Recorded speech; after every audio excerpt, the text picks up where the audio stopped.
pertanyaan ya Bu, supaya Yes. nanti Bu Salin melanjutkan sharingnya di kesempatan Oke. sore hari ini. Ya. Ada pertanyaan atas nama Vena Atin yang ada di Bandung. Oke, Shalom Bandung ya. Bagaimana jika sering berpura-pura baik dan tidak terjadi apa-apa karena tidak ingin orang lain tahu apa yang sedang saya alami Ya. dan yang sedang saya rasakan di dalam hati saya? Ya, baik, pertanyaan yang bagus. Tapi memang betul banyak orang Kristen itu pintar sinetron ya. Memang ya, kita sebenarnya tidak lagi bersinetron sebenarnya. Karena jika iya katakan ya, tidak katakan tidak. Kadang-kadang begini, harus bedakan begini. Harus bedakan bahwa saat kita bisa menguasai keadaan dan saat keadaan menguasai kita. Itu harus ada perbedaan, Saudara. Ya, kalau kita menguasai keadaan berarti begini, saat kita disakiti kita tersenyum dan di dalam betul-betul clear. Tapi kalau keadaan menguasai kita, bisa aja kita senyum, tapi pulang, wah, saudara ya, saudara langsung terpacu dan akhirnya membalas semua itu dengan kata-kata yang tidak mengenakan. Jadi perbedaan antara menguasai dan dikuasai, menguasai keadaan dan dikuasai keadaan itu sangat berbeda sekali. Orang yang menguasai keadaan, dia senyum yang benar-benar karena dia tidak merasa bahwa hal-hal yang dia alami itu mengganggu concernnya dia dengan Tuhan. Ya, dia tetap tahu bahwa hidupnya itu baik dan dewasa. Nah, dan orang-orang seperti ini, semakin dia merasa ada banyak orang mengkecilkan dia atau menjelekkan dia karena orang-orang ini iri sama dia dan sebagainya macam, mereka akan membuktikan kedewasaan spirit mereka dengan cara kualitas-kualitas karakter yang semakin indah mereka munculkan. Itu luar biasa sekali. Dan itu bukti dari orang yang dewasa, bahwa dia nggak pusing dengan hal-hal seperti itu. Karena orang-orang yang berkualitas itu akan menunjukkan apa? Prestasi-prestasi. Come on, haleluya, amin. Tapi orang yang memang gak ada kerjaan, memang senangnya juga gosip, digosok-gosok sampai kedengarannya sip. Dan dia akan mencari beberapa orang untuk apa? Mencemarkan orang-orang yang emang dia tahu bahwa dia gak suka dengan orang seperti dia. Itu sudah terbiasa. Makanya saya bilang, di dalam hidup ini kita gak lagi main sinetron, saudara.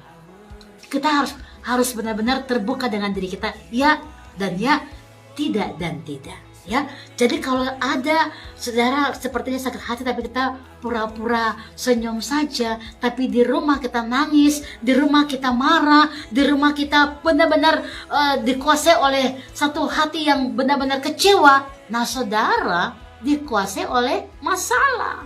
Itu artinya saudara sedang dikuasai oleh masalah dan itu nggak benar. Gitu ya. Tapi tadi saya katakan di awal tadi bahwa orang yang dewasa adalah orang yang bisa menguasai masalah. Dia tersenyum, bukan berarti nanti dia pulang di rumah dia kecewa. Tidak, dia tersenyum karena dia tahu bahwa apa yang dia dengar, apa yang dia hadapi itu bukan hal yang perlu untuk dikompromis atau dikompromi untuk dia harus tersinggung. Tapi dia semakin menunjukkan kualitas-kualitas karakter dan semakin menunjukkan prestasi-prestasi bahwa hidupnya ini punya potensi diri banyak untuk dipakai bagi kemuliaan nama Tuhan. Sehingga dia semakin bisa menata hatinya.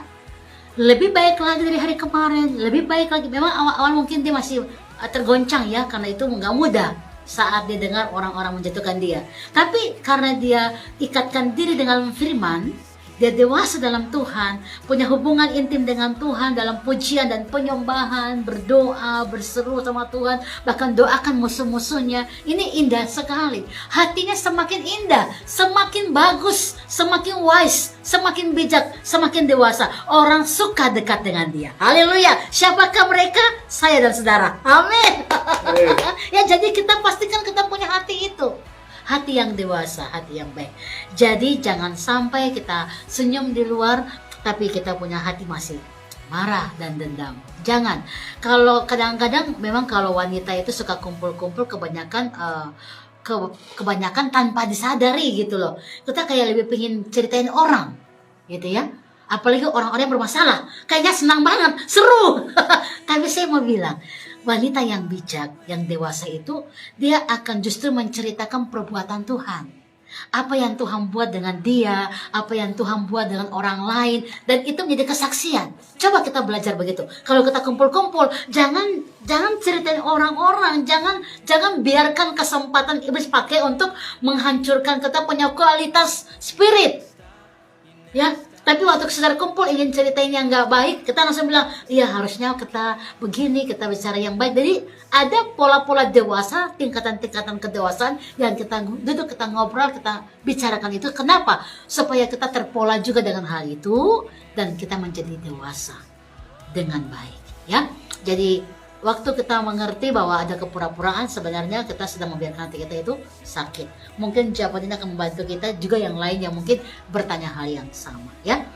Nah, saya lanjut dari hal ini. Nah, bagaimana supaya kita nggak cepat sakit hati, ya? Karena kita berkata bodohlah orang yang menyatakan sakit hatinya saat itu juga. Lalu gimana supaya kita nggak tersinggung, kita jangan sampai cepat sekali marah dan emosi. Kita bagaimana supaya tidak akan mengambil. Nah, satu yang pertama, ya, supaya kita tidak gampang tersinggung sakit hati, ya saudara, ya. Saudara lihat orang itu bahwa dia belum dewasa, ya, belum dewasa, berarti yang dewasa harus lebih ngalah gitu, ya. Yang kedua, saudara lihat kepada perkenanan Tuhan buat saudara. Kalau Anda balas, apakah Tuhan berkenan seperti itu? Jadi lihat kepada perkenanan Tuhan, ya. Kalau Tuhan gak berkenan saudara mau balas, jangan balas, kan berarti begitu, ya. Jadi pertama lihat kepada orang yang mungkin menyakiti saudara bahwa dia itu belum dewasa. Saudara yang dewasa harus lebih ngalah gitu, ya. Yang kedua, cari perkenanan Tuhan. Kalau engkau mau Tuhan berkenan, ya berarti kita akan jaga langkah kita, sikap kita, perkataan kita, semuanya. Jangan sampai itu melukai atau menyakiti hati Tuhan, ya. Kita harus mengerti itu. Perkenanan Tuhan harus terjadi. Dan yang ketiga, ya, lebihlah sibuk untuk membantu diri melakukan kedewasaan spiritual, melakukan hal-hal yang membuat iman saudara bertumbuh di sana, melakukan hal-hal yang membuat Anda boleh belajar untuk mengerti firman Allah lebih jauh. Dengan kata lain, pertumbuhan rohani itu yang Anda buat, kerjakan lebih banyak lagi. Ya, 3 poin ini saya berharap membantu saudara untuk mengerti supaya mengambil sikap yang baik di saat engkau sedang menghadapi yang kurang baik.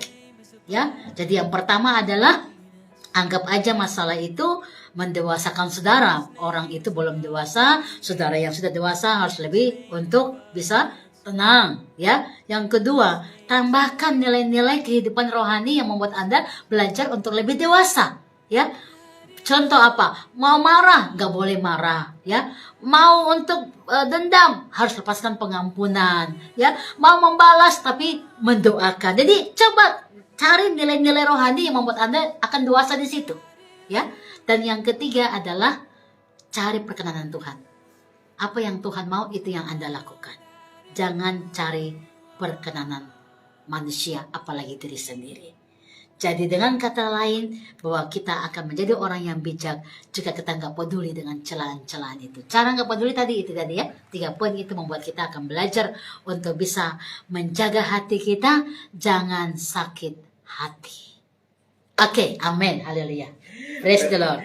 Baik Bu, karena waktu di kesempatan sore hari ini tinggal beberapa menit ke depan, mungkin sekali lagi Bu bisa berdoa sekali lagi bagi Jujur semuanya, supaya apa yang disampaikan Ibu, sikap hati itu yang menentukan kedewasaan rohani hari-hari ini, mungkin yang sedang struggle dengan hatinya sendiri itu bisa kembali pulih. Yes. Bahkan juga kebenaran firman ini juga menjadi berkat bagi Jujur. Yes. Dan kami dari studio impartasikan spirit yang damai sejahtera buat saudara. Saudara pun dengan damai sejahtera, lihat Yesus, dia mengasihimu, dan mari ambil nilai-nilai kehidupan roh untuk mendewasakan kita, ya. Kualitas spirit kita harus lebih luar biasa lagi. Dan saya mau berdoa kalau saudara masih sakit hati dengan situasi yang terjadi yang menimpa saudara, saya mau berdoa supaya saudara melepaskan itu dan meminta damai sejahtera Tuhan turun kepada saudara, sehingga engkau hidup dengan tenang dan penuh dengan sukacita surgawi. Mari kita berdoa. Haleluya. Bapak hamba berdoa dan kami sepakat dari studio ini memberkati setiap rekan-rekan, teman-teman, sahabat-sahabat di dalam Tuhan, umat-umat Tuhan yang mungkin hatinya hari ini sedang tidak baik-baik saja. Hatinya mungkin lagi terganggu, hatinya lagi nggak nyaman, hatinya lagi galau, hatinya lagi tidak bagus. Hamba berdoa Tuhan, di dalam nama Yesus. Kami yang gak mau jadi orang bodoh, kami mau jadi orang bijak.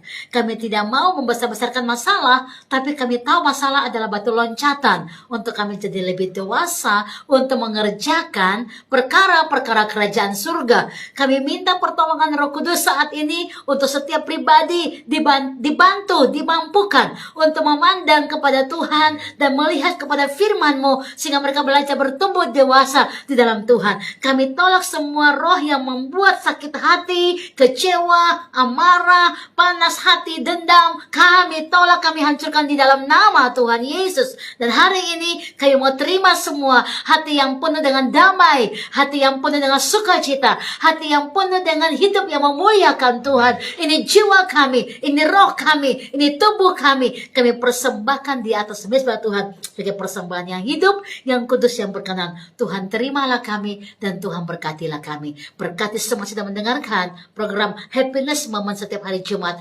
Berkati kami bertumbuh dan berakar dan mengalami Engkau berbuah, buah-buah roh yang indah, dan banyak orang akan ikut Tuhan karena hidup kami menjadi suratan yang terbuka. Berkati keluarga kami, rumah tangga kami, berkati pekerjaan kami, pelayanan kami, dan berkati rekan-rekan di studio Live Jogja FM, hamba-Mu Tuhan, Pak Antun dan rekan-rekan. Berkati mereka pagi, siang, malam dalam pelayanan. Biarlah setiap pelayanan mereka menjadi berkat besar. Juga hamba-hamba-Mu yang menyampaikan pesan-pesan roh di dalam Live Jogja FM akan menguatkan dan meneguhkan iman semua orang yang mendengar. Berkati Indonesia, berkati kota-kota kami. Kami berdoa Bapa, pulihkan, sembuhkan kota bangsa kami dari keadaan COVID ini. Dan kami berdoa supaya Bapa Engkau berikan hikmat kepada pemerintahan yang bertugas dari presiden sampai kepada bawahan yang ada di bawah tanah air sekalipun dimanapun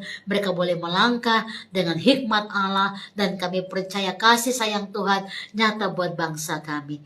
Bagimu pujian, bagimu hormat. Kami bersyukur untuk pertemuan yang indah dalam kabar baik ini, karena kami boleh mengenal Tuhan dan mengalami jamahan-Mu saat firman Allah kami dengar. Diberkatilah kami semua yang datang dalam nama Tuhan Yesus. Bagimu hormat, pujian, dan kemuliaan. Haleluya. Amin, amin, amin.